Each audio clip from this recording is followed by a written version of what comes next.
Hello students, कैसे हैं आप लोग। आज हम पढ़ने वाले हैं एनसीईआरटी के first chapter the living word का के आगे के टॉपिक्स के बारे में। डाइवर्सिटी, सिस्टमैटिक्स और नॉमेनक्लेचर इसमें हम इंक्लूड करेंगे इस लेक्चर में। तो अगर आपने चैनल सब्सक्राइब नहीं किया है तो चैनल सब्सक्राइब कर लीजिए और अंत तक इस वीडियो में बने रहिए ताकि आपको इसके बारे में, इस टॉपिक के बारे में और इस चैप्टर के बारे में ज़्यादा से ज़्यादा इन्फॉर्मेशन मिल सके। तो सबसे पहले हम शुरू करेंगे diversity in the living word. इस टॉपिक के साथ diversity in the living word, ये हमारे द लिविंग वर्ड चैप्टर का जो है कल हमने पढ़ा था। इससे पहले जो है कैरेक्टरिस्टिक्स ऑफ लिविंग बींग्स के बारे में हमने पढ़ा था, तो उसी के आगे से आज हम स्टार्ट कर रहे हैं diversity in the living word के बारे में। डाइवर्सिटी क्या होती है? These are millions of living organism such as plants, animal, bacteria and slime mould etc। जो कुछ भी हम लोग अर्थ पे लाइफ देखते हैं तो ये जिस भी फॉर्म में प्रेजेंट है उसको हम डाइवर्सिटी कहते हैं। यानी हमें बड़े बड़े प्लांट्स देखने को मिलते हैं, एनिमल्स देखने को मिलते हैं, और अगर हम छोटे माइक्रोस्कोप वगैरह से देखें तो छोटे बैक्टीरिया भी देखने को मिलते हैं, और इस तरह से फंगस वगैरह देखने को मिलते हैं। तो बहुत सारे ऐसे स्पीशीज़ हैं, ऐसे लिविंग ऑर्गेनिज्म हैं जो हमें देखने को मिलते हैं, और ये कुछ ना कुछ वर्क कर रहे होते हैं। जैसे बैक्टीरिया जो है ये हमारे लिए हेल्पफुल भी होता है, लैक्टोबैसिलस बैक्टीरिया कर्ड बनाने में हेल्प करता है, और कुछ बैक्टीरिया हार्मफुल भी होते हैं। तो इस तरह से बहुत सारे हमको लिविंग ऑर्गेनिज्म अलग अलग देखने को मिलते हैं। कुछ हमारे लिए बेनिफिशियल है और कुछ हार्मफुल है, और कुछ हमारे लिए न्यूट्रल भी हो सकते हैं। तो ये अलग अलग तरह के लिविंग ऑर्गेनिज्म हमको देखने को मिलते हैं, इसे हम बोलते हैं डाइवर्सिटी। तो currently 1.7 to 1.8 million is living organisms have been discovered. अभी तक जो हमने लिविंग ऑर्गेनिज्म के बारे में पता लगाया तो ये स्पीशीज़ 1.7 to 1.8 मिलियन स्पीशीज़ का हम पता लगा चुके हैं। यानी इतने तरह के हम लोग लिविंग ऑर्गेनिज्म डिस्कवर कर चुके हैं, 17 से 18 lakh, 1.7 to 1.8 million. Every year 15,000 new organisms are discovered, और हर साल 15,000 नए ऑर्गेनिज्म डिस्कवर किए जाते हैं। तो ये हमारी डाइवर्सिटी के बारे में एक है कुछ चीज़ें हैं कि डाइवर्सिटी क्या होती है और किस तरह से हम लोग जो है स्पीशीज़ वगैरह लिविंग ऑर्गेनिज्म को पता लगाते हैं। नेक्स्ट है इसके बाद है सिस्टमैटिक्स। सिस्टमैटिक्स जो होती है, it is study of diversity of organisms and all their comparative and evolutionary relationships based on comparative anatomy, physiology, biochemistry and ecology. यानी सिस्टमैटिक्स क्या होती है कि जब हम स्टडी कर रहे होते हैं लिविंग ऑर्गेनिज्म की, क्योंकि डिफरेंट टाइप के लिविंग ऑर्गेनिजम्स हैं तो इनके स्टडी करना थोड़ा डिफ़िकल्ट हो जाता है। इनका हम कंपैरिजन कर सकते हैं और इनके एवोल्यूशन के बारे में पता लगा सकते हैं, लेकिन उसके लिए हमें इनका एनाटॉमी पता लगानी पड़ेगी। यानी इनकी जो इंटरनल स्ट्रक्चर्स हैं, इनके इंटरनल ऑर्गन है, वो उनका स्ट्रक्चर कैसा है, लिवर हो गया, हार्ट हो गया, डिफरेंट ऑर्गन्स है, डिफरेंट टिश्यूज़ है, तो वो उनका ऑर्गन्स का स्ट्रक्चर्स कहता है अलग अलग लिविंग ऑर्गेनिज्म में, और कैसा रिलेशनशिप है। जैसे हम फिश में देखें तो 2 चैम्बर हार्ट वहाँ पे हमें देखने को मिलता है। क्रोकोडाइल वगैरह में देखें 3.5 चैम्बर हार्ट, और ह्यूमंस में 4 चैम्बर हार्ट देखने को मिलता है। तो इस तरह से एक हमें रिलेटिवनेस दिखती है कि इवोल्यूशन का पैटर्न दिखता है। इसके बाद फिजियोलॉजी, जो भी हमारे अंदर रेस्पिरेशन, डाइजेशन चल रहा है, तो अलग अलग लिविंग ऑर्गेनिज्म में किस तरह से रेस्पिरेशन होता है, डाइजेशन होता है, उसके बेसिस पे भी हम लिविंग ऑर्गेनिज्म को कंपेयर कर सकते हैं और उनको एक सीक्वेंस में अरेंज कर सकते हैं, उनके इवोल्यूशन के सीक्वेंस में अरेंज कर सकते हैं, उनके बीच में हम रिलेशनशिप बता सकते हैं। और है बायोकेमिस्ट्री और इकोलॉजी। बायोकेमिस्ट्री जो होती है मतलब किस तरह के कार्बोहाइड्रेट या प्रोटीन या और कोई कंपाउंड किस तरह के देखने को मिल रहे हैं, तो उसे हम बोलते हैं बायोकेमिस्ट्री। नेक्स्ट है इकोलॉजी। इकोलॉजी जो होती है ये कोई भी ऑर्गेनिज्म है तो उसका इन्वायरमेंट के साथ कैसा रिलेशनशिप है। जैसे कुछ ऑर्गेनिज्म होते हैं प्लांट्स वगैरह प्रोड्यूसर होते हैं, कुछ ऑर्गेनिज्म जैसे एनिमल्स वगैरह होते हैं तो वो हर्बीवोर्स होते हैं, यानी जो कहते हैं कंज्यूमर होते हैं, और कुछ होते हैं कार्निवोर्स होते हैं, और कुछ डिकम्पोजर्स होते हैं। तो इस तरह से अलग अलग इन्वायरमेंट में अलग अलग ऑर्गेनिज्म का रोल होता है। तो इस बेसिस पे हम ऑर्गेनिज्म को रिलेट कर सकते हैं, उनका कंपैरिजन करते हैं और इवोल्यूशनरी पैटर्न निकाल सकते हैं। तो इसी को हम बोलते हैं, इस सब चीज़ की स्टडी को बोलते हैं systematics. The term systematics was coined by Carolus Linnaeus. Systematic terms जो है सिस्टमैटिक्स टर्म, ये टर्म जो है किसने दिया था? Carolus Linnaeus. ये बहुत बड़े साइंटिस्ट हैं कैरोलस लिनियस। इनका कैरोलस लिनियस का जो है इन्होंने बायोलॉजिकल नॉमेनक्लेचर भी दिया था। तो आगे हम नॉमेनक्लेचर के बारे में पढ़ेंगे। इनको फादर ऑफ नॉमेनक्लेचर भी बोलते हैं, फादर ऑफ क्लासिफिकेशन भी बोला जाता है। तो टर्म सिस्टमेटिक कॉइन किया था कार्लस लिनियस ने। ये शब्द जो सिस्टमेटिक वर्ड है ये कार्लस लिनियस ने दिया था। जॉन रे an English naturalist coined the term species for a group of morphologically similar organisms. तो एक जैसे जो ऑर्गेनिज्म दिख रहे होते हैं उनके लिए स्पीशीज़ टर्म का यूज़, अभी हमने पढ़ा कि 17 से 18 लाख जो है स्पीशीज़ है, 1.7 to 1.8 million species in the world. तो ये जो स्पीशीज़ हैं तो ये टर्म दिया था जॉन रे ने। स्पीशीज़ टर्म जो है जॉन रे ने दिया था। पर्टिकुलर एक टाइप का ऑर्गेनिज्म जो होता है उसको हम एक स्पीशीज़ बोलते हैं। जैसे ह्यूमन एक टाइप का ऑर्गेनिज्म है तो हम इसको स्पीशीज़ बोलेंगे। सारे ह्यूमन जितने भी इंसान हैं सब एक स्पीशीज़ हैं। तो ये जॉन रे ने स्पीशीज़ टर्म दिया था। जो भी कोई ऑर्गेनिज्म मॉर्फोलॉजिकली सिमिलर होता है और जो आपस में रिप्रोडक्शन वगैरह कर सकते हैं उनको हम बोलते हैं पर्टिकुलर स्पीशीज़ में उनको इंक्लूड करते हैं। तो ये जॉन रे ने स्पीशीज़ टर्म दिया। इसके बाद है कार्लस लिनियस, ये एक स्वीडिश नेचुरलिस्ट हैं। कार्लस लिनियस जो है ये स्वीडन के इसलिए स्वीडिश, जैसे इंडिया का कोई होता है तो उसको हम इंडियन बोल देते हैं, उसी तरह से ये स्वीडन के हैं। एक कंट्री है स्वीडन तो वहाँ के हैं तो इसलिए इसको हम कार्लस लिनियस को हम बोल रहे हैं स्वीडिश और नेचुरलिस्ट हैं। यानी इनकी ज़्यादातर रिसर्चेज जो है वो नेचर के बारे में है तो ये स्वीडिश नेचुरलिस्ट कहे जाते हैं। Often refer to as a father of taxonomy, अभी इसके बारे में मैंने बताया कि ये कार्लस लिनियस को फादर ऑफ टैक्सोनॉमी भी कहा जाता है। पब्लिश्ड इन सिस्टमा नेचुरे, ठीक है। तो ये कार्लस लिनियस का जो वर्क है बायोलॉजिकल नोमेनक्लेचर, खासकर जो इनका वर्क है तो सिस्टमा नेचुरा बुक में इनका फेमस जो है इंक्लूड हुआ था। इस वजह से इनको फादर ऑफ टैक्सोनॉमी भी कहा जाता है। इनके वर्क की वजह से इन्होंने लिविंग ऑर्गेनिज्म को 2 वर्ड वाले नेम दिए। जैसे हमारा भी नाम होता है तो एक मेन नेम होता है उसमें एक सर नेम ऐड होता है, तो इस तरह से 2 वर्ड के नेम होते हैं, ठीक है। जैसे एक एग्जांपल सपोज करते हैं अमन सिंह एक नाम है तो उसमें अमन एक पर्टिकुलर अमन जो है एक पर्टिकुलर मेन नेम है और उसका सिंह जो है वो सर नेम है। तो इसी तरह से लिविंग ऑर्गेनिज्म को भी 2 नाम देना, 2 वर्ड उसका नाम में इंक्लूड करना, तो इसको हम बोलते हैं बाइनोमियल नोमेनक्लेचर। और ये कार्लस लिनियस ये नाम दिया था। जैसे हम मैंगो का नाम देखते हैं मैंजीफेरा इंडिका, यानी इंडिया में जो मैंगो देखने को मिलते हैं या इंडिया के आसपास के रीजन में तो उसको हम बोलते हैं मैंजीफेरा इंडिका। तो इसमें 2 वर्ड है, एक मैंजीफेरा एक indica.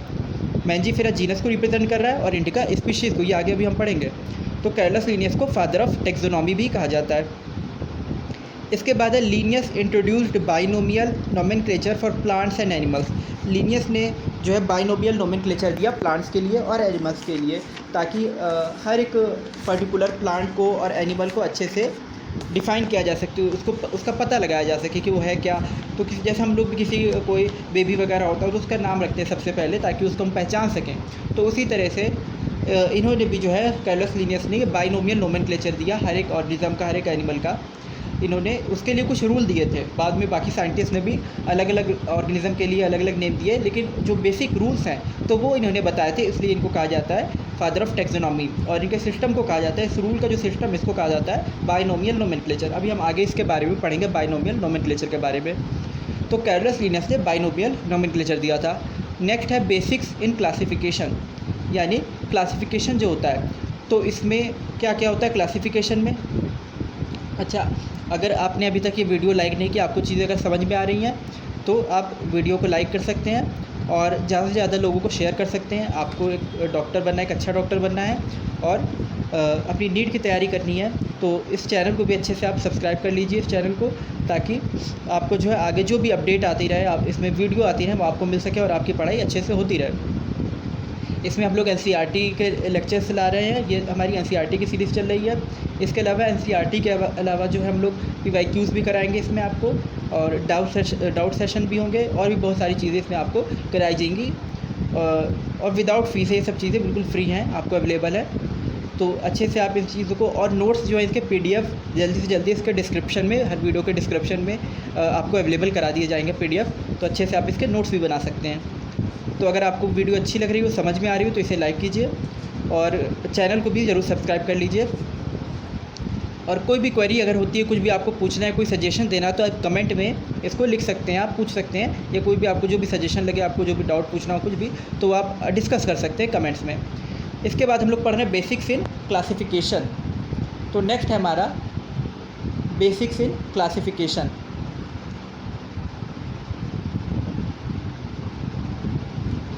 Classification means the ordering of organisms into groups. Classification क्या होता है, और कोई भी ऑर्गेनिज्म, कोई भी लिविंग बीइंग है तो उसको पर्टिकुलर ग्रुप में रखना है, इसी को हम बोलते हैं क्लासिफिकेशन। ठीक है। जैसे आपके पास कुछ बॉल्स हैं और कुछ बॉक्सेस हैं, ठीक है, और उन सबको एक साथ मिक्स कर दिया जाए और आपको कहा जाए कि अलग अलग बनाओ, ग्रुप बनाओ, सर्कुलर चीज़ों या स्फेरिकल चीज़ों का अलग ग्रुप और क्यूब जैसी चीज़ों का या बॉक्स जो शेप होता है, क्यूबिक शेप होता है, क्यूबॉइड शेप होता है, तो उसका अलग ग्रुप बनाओ। तो आप लोग क्या करोगे कि अलग अलग उनको देख के कि जो बॉल्स होंगी उनको अलग एक ग्रुप में रख दोगे और बॉक्सेस को अलग ग्रुप में रख दोगे। तो इसी को आप नॉर्मली क्लासीफाई कर रहे होते हैं चीज़ों को, इसको हम बोलते हैं क्लासिफिकेशन। इसी तरह से लिविंग ऑर्गेनिज्म का भी क्लासिफिकेशन किया जाता है। जैसे कोई भी नया ऑर्गेनिज्म मिलता है तो उसका नेम वगैरह उसकी पहचान की जाती है, उसको आइडेंटिफाई किया जाता है, उसके अंदर क्या कैरेक्टरिस्टिक्स है, और फिर उसके कैरेक्टरिस्टिक्स जिस ग्रुप वगैरह पहले से अगर कोई ग्रुप है उससे मिल रहे होते हैं तो उसके साथ हम रख देते हैं। जैसे हमें कोई लिविंग बीइंग मिला, उसमें हमें पंख दिखे, ठीक है, विंग्स दिखे, बीक दिखी, तो हम समझ जाते हैं कि ये लिविंग बीइंग जो है ये हमारे एक ग्रुप एवीज़ है, बर्ड का ग्रुप है, तो उससे मैच कर रहा है और उसको हम उसमें ग्रुप में पर्टिकुलर ग्रुप एवीज़ में हम प्लेस कर देते हैं। तो इस तरह से जैसे हमने कोई नई स्पीशीज़ बर्ड्स की खोज ली तो उसको हम उसमें प्लेस कर देंगे और फिर उसके बाद में नाम भी, नोमेनक्लेचर भी उसका कर सकते हैं, नाम भी उसको दे सकते हैं। तो ये क्लासिफिकेशन किया जाता है, लिविंग ऑर्गेनिज्म का अलग अलग ग्रुप में क्लासीफाई किया जाता है। The branch of science that deals with the study of principles and procedures of biological classification is called taxonomy. A.P.D. Candolle 1813। तो A.P.D. Candolle ने टैक्सोनॉमी की डेफिनेशन बताई थी कि टैक्सोनॉमी क्या होता है। टैक्सोनॉमी जो है ये साइंस की एक ब्रांच है। इसके ऊपर क्वेश्चन आता है नीट में कि टैक्सोनॉमी क्या होती है। तो टैक्सोनॉमी साइंस की एक ब्रांच है और इसके बारे में जैसे हम लोग अभी बायोलॉजी पढ़ रहे हैं तो ये भी एक साइंस की एक ब्रांच है। बायोलॉजी अलग है, फिजिक्स अलग है, केमिस्ट्री अलग है, उसी तरह से ये टैक्सोनॉमी भी है, ये साइंस की एक ब्रांच है। टैक्सोनॉमी में हम लोग पढ़ते हैं प्रिंसिपल्स और ऑर्गेनिज्म को क्लासीफाई करने के लिए जो प्रिंसिपल्स होते हैं या प्रोसीजर्स होते हैं, यानी जो रूल्स वगैरह होते हैं, तो उसके बारे में हम पढ़ रहे होते हैं टैक्सोनॉमी में कि किस तरह से हम ऑर्गेनिज्म को अलग अलग क्लासीफाई कर सकते हैं, उनको अलग अलग ग्रुप में रख सकते हैं। तो इस चीज़ की जब हम स्टडी कर रहे होते हैं उसको हम बोलते हैं टैक्सोनॉमी। और ये टर्म जो है ये A.P.D. कैंडोले ने 1813 में दिया था। इसके बाद है next, there are 3 steps in classification. ठीक है, तो क्लासिफिकेशन में 3 स्टेप्स होते हैं, कैरेक्टराइजेशन और identification, nomenclature and classification. Characterization, identification सबसे पहला ये होता है। क्लासिफिकेशन जब हम लोग करते हैं इस प्रोसीजर को, यानी कि कोई लिविंग ऑर्गेनिज्म को मिला उसे हमें किसी ग्रुप में रखना है, तो सबसे पहले हम क्या करेंगे, उसको कैरेक्टराइज करेंगे, उसको आइडेंटिफाई करेंगे कि उसमें कौन कौन से हमें कैरेक्टरिस्टिक्स देखने को मिल रहे हैं। अगर उसमें बीक देखने को मिल रही है, उसमें विंग्स देखने को मिल रहे हैं, ठीक है, क्लॉज देखने को मिल रहा है, तो उसे हम बर्ड्स ग्रुप में रख देंगे। अगर वो ज़मीन पर सरक के चल रहा है, ठीक है, और जो है उसमें लिम्स वगैरह उतने डेवलप नहीं है, बहुत ज़्यादा माइन्यूट लिम्स, छोटे छोटे स्मॉल है या नहीं भी हैं, तो और स्केल्स है उसकी बॉडी पे, तो उसको हम रेप्टाइल्स में रख देंगे। ठीक है, तो इस तरह से हम लोग फीचर्स को पता लगा रहे होते हैं ताकि हम उसको क्लासीफाई कर सकें। तो जब किसी लिविंग ऑर्गेनिज्म के फीचर्स को पता लगाया जाता है उसको क्लासीफाई करने के लिए, इसे हम कहते हैं कैरेक्टराइजेशन। नेक्स्ट है क्लासिफिकेशन।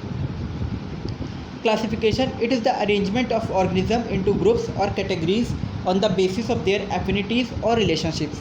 तो क्लासिफिकेशन में हम क्या कर रहे होते हैं कि ऑर्गेनिजम्स को जो अदर ऑर्गेनिज्म से जो सिमिलैरिटीज़ दिखा रहे होते हैं, किसी ग्रुप के कोई या किसी कैटेगरी का ऑर्गेनिज्म से अगर सिमिलैरिटी दिखा रहे होते हैं, तो उसी ग्रुप में या उस ऑर्गेनिज्म को जो हमें मिला, जैसे हमें कोई ऑर्गेनिज्म मिला तो उसको हम उसके फीचर्स देखेंगे और वो फीचर्स हमें जिस ग्रुप के पहले से कोई अगर ग्रुप बना हुआ है और उस ग्रुप के किसी ऑर्गेनिज्म के किसी फीचर से मिलते हुए दिखेंगे, तो हमें जो ऑर्गेनिज्म मिला था उसको हम पहले से जो ग्रुप बना हुआ है उसमें प्लेस कर देंगे।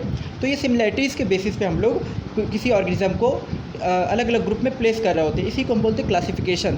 तो ये बेसिकली सिमिलैरिटीज़ के बेसिस पे किया जाता है, रिलेशनशिप के बेसिस पे कि कोई ऑर्गेनिज्म जो पहले से ग्रुप्स प्रेजेंट है उन ग्रुप्स में से किसी ऑर्गेनिज्म से कितना रिसेंबल करता है। जैसे हमने बर्ड का एग्जांपल लिया था कि बर्ड्स का, जैसे कोई हमें एक ऑर्गेनिज्म मिला उसमें विंग्स हैं, बीक है, तो उसको हमने देखा कि हाँ ये तो बर्ड से मैच कर रहा है, तो उसको हमने एवीज़ ग्रुप में रख दिया। तो पहले से हमारे पास एक ग्रुप बना हुआ था, अगर हमारे पास पहले से ग्रुप नहीं भी बना होता तो हम कोई नया ग्रुप बना सकते हैं और उसमें उसको प्लेस कर सकते हैं। इसी प्रोसीजर को हम बोलते हैं classification.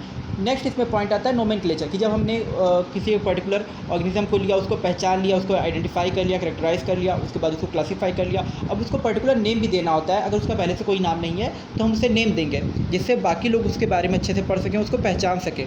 It is the science of providing distinct and proper names to organisms. ठीक है, तो ये नोमेनक्लेचर जो होता है ये किसी ऑर्गेनिज्म को पहचानने का और उसको प्रॉपर नेम देने का एक साइंस है, नोमेनक्लेचर इसको हम बोलते हैं। यानी किसी एक ऑर्गेनिज्म को प्रॉपर नेम देना जिससे वो हर जगह पहचाना जाए। There are two methods to give a name to the organism, common और साइंटिफिक। दो तरह के मेथड हम लोग फॉलो करते हैं। कॉमन एक होता है कॉमन मेथड और एक होता है साइंटिफिक मेथड। तो इसके बारे में भी हम लोग पढ़ेंगे कि किस तरह से हम लोग नेमिंग करते हैं, लिविंग ऑर्गेनिज्म का नेम वगैरह नाम रखते हैं।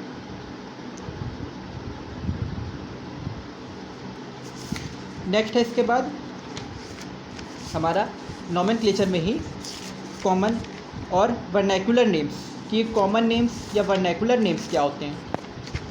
तो कॉमन नेम्स या इसी को हम बोलते हैं लोकल नेम्स, कॉमन नेम्स या लोकल नेम्स। और इसका एक और नाम है वर्नैकुलर नेम्स। ये क्या होता है, ये क्या होता है इसके बारे में पढ़ते हैं।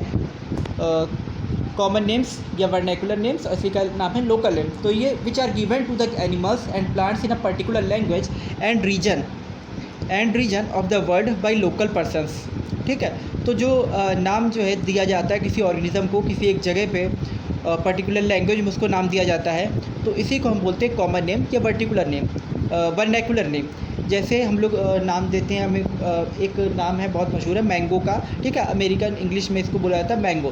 ठीक है, जहाँ यहाँ पे हम लोग आम बोलते हैं। तो अलग अलग लोकेलिटी में ये नाम कॉमन नेम या वर्नैकुलर नेम अलग अलग जगह पे एक ही चीज़ के नाम अलग अलग जगह पे अलग अलग हो सकते हैं। जैसे मैंगो, ये विदेशों में मैंगो बोला जाता है, यहाँ पे आम बोला जाता है, कहीं कुछ और बोला जाता होगा, चीन में कुछ और बोला जाता होगा। तो अलग अलग कंट्री में ये नाम अलग अलग हो सकते हैं, लेकिन एक पर्टिकुलर रीजन में इसका नाम एक रहता है। तो ये कॉमन या वर्नैकुलर नेम होते हैं। जैसे यहाँ पे हम लोग सेब बोलते हैं और अमेरिका वगैरह चले जाओ आप तो वहाँ पे इंग्लिश में एप्पल बोलते हैं उसी चीज़ को।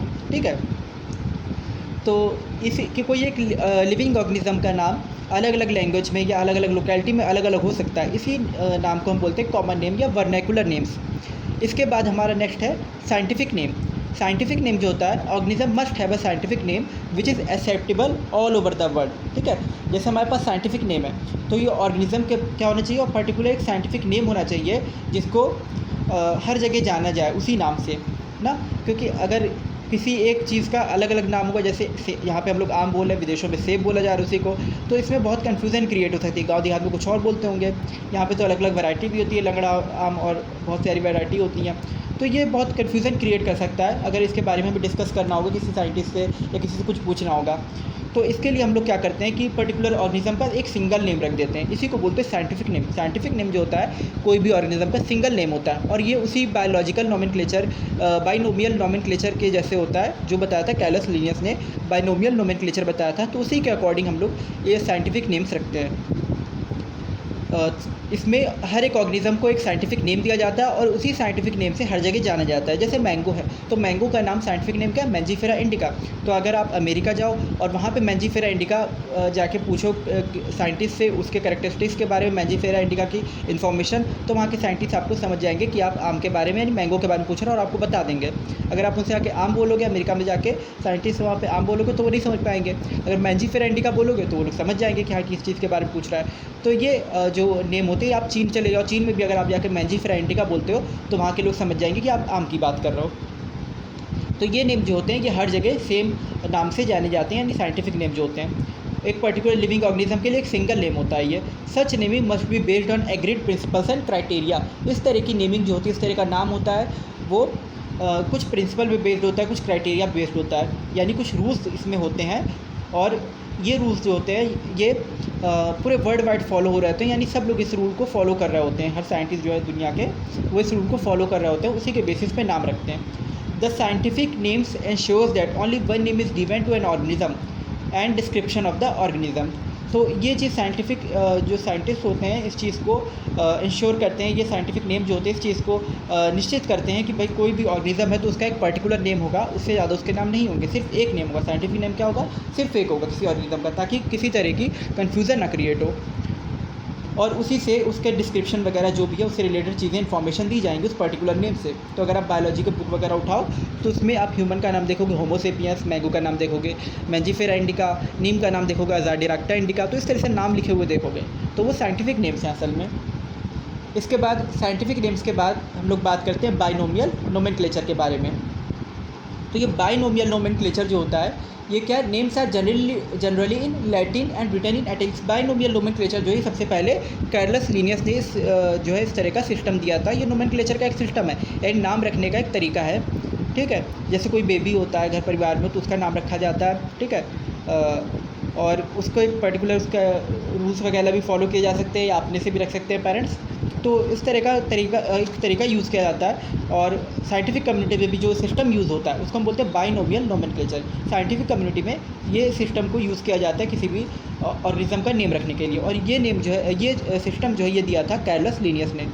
Names are generally in Latin and written in italics. तो इसका जो बाइनोमियल नोमेनक्लेचर है, इसका फर्स्ट रूल क्या है कि जो भी नाम होगा उसको लैटिन में लिखेंगे हम।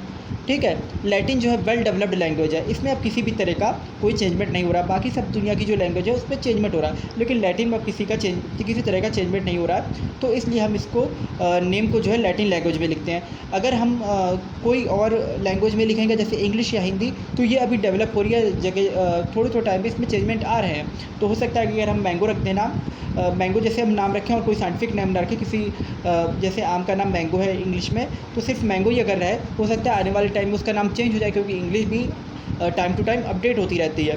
लेकिन ये जो लैटिन नेम होते हैं, लैटिन लैंग्वेज जो है, ये अपडेट नहीं हो रही है, बहुत पुरानी लैंग्वेज है और ये परफेक्ट लैंग्वेज है, वेल डेवलप्ड लैंग्वेज है। तो इसमें अब किसी भी तरह का चेंजमेंट नहीं हो रहा है, इसलिए हम मैंगो का नाम मैंजीफेरा इंडिका रखते हैं। तो ये नाम अब हमेशा ऐसे ही रहने वाला है, इसको सब लोग इसी नाम से, मैंगो को इसी नाम से जानेंगे। एंड रिटन इन इटलिक्स, यानी इसको जब लिखा जाता है प्रिंटेड फॉर्म में ये होते हैं जनरली, तो ये तिरछे लिखे जाते हैं ताकि ये समझ में आए कि हाँ लैटिन ओरिजिन के हैं, और इनको तिरछा लिखा जाता है प्रिंटिंग करने पे। आपने देखा होगा बुक में अक्सर नेम जो साइंटिफिक लिखे होते हैं तिरछे लिखे होते हैं। अगर नहीं देखा तो अभी आप जाके अपनी बुक्स देखिएगा, एनसीईआरटी या जो भी बुक आपके पास है उसको आप देखिएगा, तो उसमें आपके इस चीज़ के नाम जो है मैंगो के या ह्यूमन्स के किसी भी कोई भी बायोलॉजिकल नेम लिखा होगा तो तिरछा दिखेगा आपको लिखा हुआ प्रिंटेड फॉर्म में। इसलिए name consist of 2 words, first represent genus and second represent specific epithet. तो ये जो बायोलॉजिकल नोमेनक्लेचर होता है, इसका जो पहला वर्ड होता है ये जीनस को रिप्रेजेंट करता है, और दूसरा वर्ड जो होता है ये स्पेसिफिक एपिथेट को रिप्रेजेंट करता है। अब इसके बारे में भी हम पढ़ेंगे कि ये जीनस क्या होता है आगे आने वाले लेक्चर्स में, कि जीनस क्या होता है, स्पीशीज़ क्या होता है, इसके बारे में और डिटेल से पढ़ेंगे। तो इसका किसी भी लिविंग ऑर्गेनिज्म जो है उसका पहला नाम जो होता है उसके जीनस को रिप्रेजेंट कर रहा होता है, और दूसरा नाम जो होता है उसकी स्पीशीज़ को रिप्रेजेंट कर रहा होता है। जैसे हम लोग का नाम होता है तो उसमें एक मेन नेम होता है और एक फर्स्ट नेम होता है और एक सर नेम होता है। फर्स्ट नेम जो होता है वो हम लोग का पर्टिकुलर होता है, ठीक है। जैसे हमने एग्जांपल लिया था अमन सिंह, तो अमन जो है ये फर्स्ट नेम है और सिंह जो है ये सर नेम है। तो सिंह एक तरह से उसका वंश चला आ रहा है। तो उसी तरह से हम लोग जब बायोलॉजिकल नोमेनक्लेचर लिखेंगे तो उसमें वंश या जीनस जो है वो हम लोग पहले लिख देंगे, और यानी सर नेम वाली चीज़ जो है पहले लिख देंगे, और स्पीशीज़ जो है वो बाद में लिखेंगे। उसका पर्टिकुलर नेम जो है, स्पेसिफिक नेम जो है उस चीज़ का, वो बाद में लिखेंगे। तो फर्स्ट रिप्रेजेंट करता है, फर्स्ट वर्ड रिप्रेजेंट करता है जीनस को, और सेकंड वर्ड रिप्रेजेंट करता है स्पेसिफिक एपिथेट को। Name of genus start with a capital letter. जब जीनस लिखा जाएगा तो वो उसका फर्स्ट लेटर कैपिटल होगा, और जब स्पीशीज़ लिखी जाएगी तो उसका फर्स्ट लेटर स्मॉल होगा। यानी जीनस के फर्स्ट लेटर के अलावा बाकी सारे लेटर स्मॉल लिखे जाते हैं। तो बाइनोमियल नोमेनक्लेचर जब हम लिखते हैं तो इस बात का ध्यान देते हैं कि फर्स्ट लेटर के अलावा बाकी सारे लेटर जो होते हैं हम स्मॉल रखते हैं। तो यहाँ पे हम जैसे देख सकते हैं कि मैंगो में मैंजीफेरा इंडिका ये लिखा हुआ है, तो इसमें एम जो है सबसे नीचे अगर आप देखें हैंड रिटन जहाँ पे लिखा है या प्रिंटेड लिखा है, तो एम कैपिटल है और आई स्मॉल है, ठीक है। इंडिका का आई स्मॉल है, मैंजीफेरा का एम कैपिटल है। तो ये चीज़ बताती है कि जीनस का फर्स्ट लेटर कैपिटल होता है और स्पीशीज़ का फर्स्ट लेटर स्मॉल होता है। और अगर आप देखें तो प्रिंटेड जो लिखा हुआ थोड़ा सा मैंने तिरछा लिखने की कोशिश की है, हालांकि हाथ से बहुत ज़्यादा तिरछा लिखने में प्रॉब्लम हो सकती है, तो ये लेकिन प्रिंटेड में आपको प्रॉपर तिरछा देखने को मिलेगा। तो ये इटैलिक्स में लिखा हुआ है, यानी तिरछा लैटिन लैंग्वेज का है, क्योंकि मैंजीफेरा इंडिका अगर आप देखो तो ये आपको कहीं इंग्लिश में देखने को नहीं मिलेगा। इंग्लिश में तो मैंगो वर्ड देखने को मिलता है, ठीक है। तो मैंजीफेरा इंडिका ये थोड़ा सा पढ़ने में भी अजीब लग रहा है, ये लैटिन वर्ड है, लैटिन लैंग्वेज का वर्ड है, और इसको तिरछा लिखा गया, इटैलिसाइज्ड किया गया है। इसके बाद लिन लिखा हुआ है, ठीक है। If names are handwritten, name of genus and name of species are separately underlined. वही चीज़ हमने नीचे की, सबसे नीचे अगर आप देखेंगे तो हैंड रिटन जब हमने हाथ से उसको लिखा तो उसको क्या कर दिया, अंडरलाइन, क्योंकि यहाँ पे पेपर पे लिखा हुआ है तो इस चीज़ को हम क्या कर दे रहे हैं, अंडरलाइन कर दे रहे हैं। मैंजीफेरा को अलग अंडरलाइन किए हैं, इंडिका को अलग अंडरलाइन किए हैं, लिन को अलग अंडरलाइन किए हैं। अच्छा, ये लिन क्या है, ये जो है लिन जो है ये रिप्रेजेंट करता है कार्लस लिनियस, यानी जो इसके जो है मैंगो के जो है सबसे पहले नाम रखा था मैंजीफेरा इंडिका, वो कार्लस लिनियस ने रखा था, ठीक है। तो मैंगो को नाम किसने दिया था, लिनियस ने। तो इसीलिए कार्लस लिनियस का नाम जो है हम एब्रीवेटेड फॉर्म में, शॉर्ट फॉर्म में, एकदम लास्ट में, नाम के एकदम लास्ट में हम लिख देते हैं, क्योंकि ये भी एक रूल है, the name of author comes after the names of species in abbreviated form, ठीक है। जो नाम होता है ऑथर का वो एकदम लास्ट में आएगा, ठीक है। स्पीशीज़ के एकदम लास्ट में जो है बायोलॉजिकल नेम जो बाइनोमियल नोमेनक्लेचर इसके एकदम लास्ट में आएगा, यानी स्पीशीज़ के बाद आएगा, और एब्रिएटेड फॉर्म में यानी जो शॉर्ट फॉर्म में लिखा जाएगा इस चीज़ को। तो लिन यहाँ पे कैलस लिनस हमने पूरा ना लिख के क्या लिख दिया है, LINN लिन, इस तरह से लिख दिया शॉर्ट फॉर्म में, और मैंजीफेरा, इंडिका और लिन को अलग अलग अंडरलाइन कर दिया। तो इसलिए इस तरह से हम अंडरलाइन कर देते हैं। यहाँ से बाइनोमियल नोमेनक्लेचर से जो है काफ़ी क्वेश्चन प्रीवियस ईयर क्वेश्चंस बने हुए हैं, तो उसको आप एक बार प्रैक्टिस कीजिएगा, और हम इस पर भी कोशिश करेंगे डालने की, चैनल पे भी इसको अपलोड करने की क्वेश्चंस वगैरह को कोशिश करेंगे, ठीक है। तो इसमें जो लास्ट हमारा था कि the name of author comes after the name of species, यानी स्पीशीज़ के बाद ऑथर का नेम आता है, उसको शॉर्ट फॉर्म में हम लोग लिखते हैं। इसी तरह से लिन हम लोग यूज़ करते हैं ब्रासिका कैम्पेस्ट्रिस, सरसों जैसे होती है, तो सरसों के लिए भी, ब्रासिका कैम्पेस्ट्रिस के लिए भी आखिर में लिन लिखा जाता है, क्योंकि उसकी जो नेमिंग है वो भी नोमेनक्लेचर है सरसों का, वो भी सबसे पहले किसने किया था, इन मस्टर्ड का नोमेनक्लेचर सबसे पहले जो है कैलस लिनियस ने किया था। तो इसीलिए लिन, ब्रासिका कैम्पेस्ट्रिस, लिन हम लोग आखिर में शॉर्ट फॉर्म में लिख देते हैं।